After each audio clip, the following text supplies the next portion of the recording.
Halo, aku Habib. Ya. Halo, aku Dayang. Halo, aku Raffi.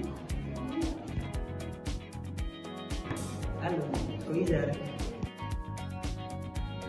Kami dari kelompok 9.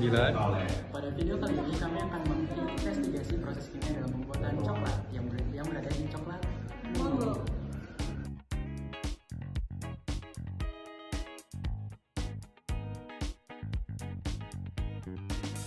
Coklat Monggo adalah salah satu oleh-oleh khas Yogyakarta yang terkenal dengan cita rasa coklat Belgia.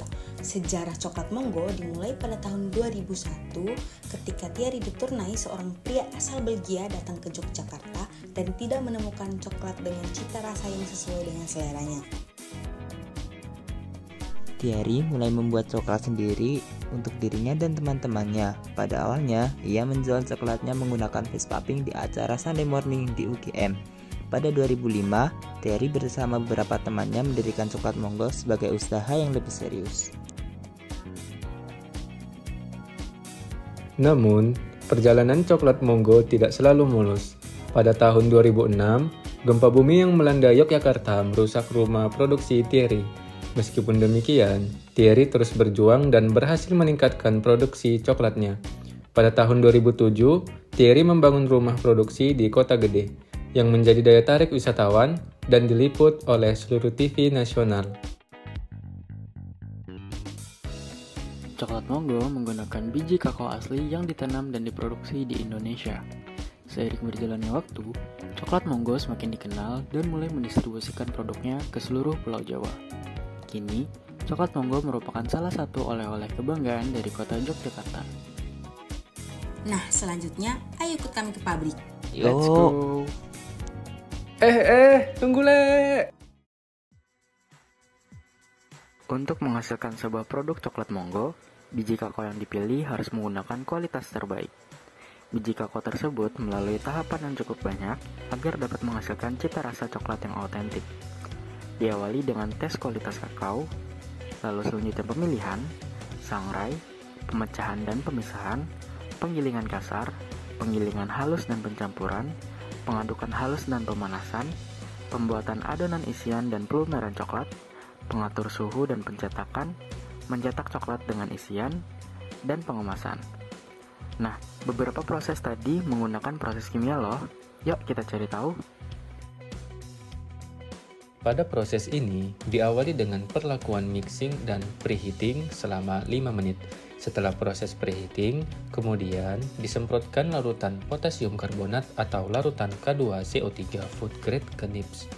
Selain itu, menurut MINIVI 1999, proses kimia yang terjadi pada alkalisasi sebenarnya belum jelas, tetapi yang pasti terjadinya neutralisasi asam sehingga pH akan naik. Jumlah maksimum alkali yang diizinkan adalah 2,5 sampai 3% dari berat biji. Larutan ini terdiri atas bubuk potasium karbonat yang telah dilarutkan dengan air standar dengan konsentrasi antara 2,8 sampai 3%. Semakin pekat konsentrasi larutan potasium karbonat, maka akan menghasilkan nips dengan pH yang tinggi, dan sebaliknya.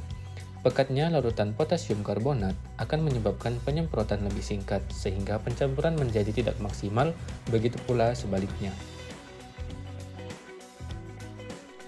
Proses selanjutnya ialah drying and roasting. Kadar air pada inti kakao dikurangi hingga 5% dengan menggunakan dryer. Biji kakao dipanggang untuk membangkitkan rasa khas coklat yang telah terbentuk selama proses fermentasi dan pengeringan biji. Pada proses roasting, terjadi beberapa perubahan pada sifat fisik dan kimia biji, yaitu mengurangi tangkang yang masih terbawa, menghilangkan kadar air biji hingga 2%, serta menghilangkan zat-zat yang menimbulkan rasa asam. Temperatur pemanggangan sendiri bervariasi antara 90 hingga 170 derajat tergantung pada metode pemanggangan yang dipakai. Yang umum digunakan dalam industri kakao yaitu whole bean roasting dan juga nips roasting serta liquid roasting. Proses nip roasting memungkinkan penggunaan larutan alkali pada nips untuk meningkatkan rasa produk kakao, sedangkan pada proses liquid roasting Pemanasan pada tahap sterilisasi digunakan sebelum pemecahan cangkang dan nips dihancurkan sebelum dipanggang. Kemudian pengatur suhu dan pencetakan. Suhu adalah segalanya dalam proses pembuatan coklat. Ketika meleleh, mentega kakao dapat membentuk 6 kristal yang berbeda. Tetapi hanya satu jenis kristal yang dapat dibentuk ulang menjadi padat dan mengkilap. Untuk menghasilkan kristal beta ini, kita melelehkan coklat dengan hati-hati untuk memastikan semua kristal meleleh masing-masing dengan suhu yang berbeda. Kemudian kita dinginkan pada suhu tertentu sehingga menghasilkan semua jenis kristal yang diinginkan. Sekarang ini, mesin menggantikan proses tempering. Hal ini merupakan langkah sulit bagi proses pembuatan coklat, terutama untuk coklat buatan tangan.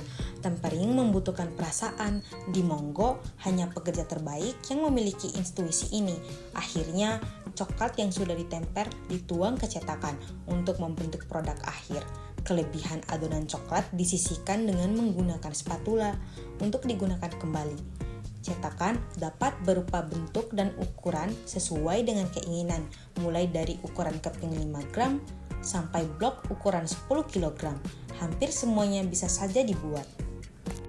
Nah, itu tadi rangkaian proses dari pabrik coklat, guys. Mohon maaf apabila ada kesalahan.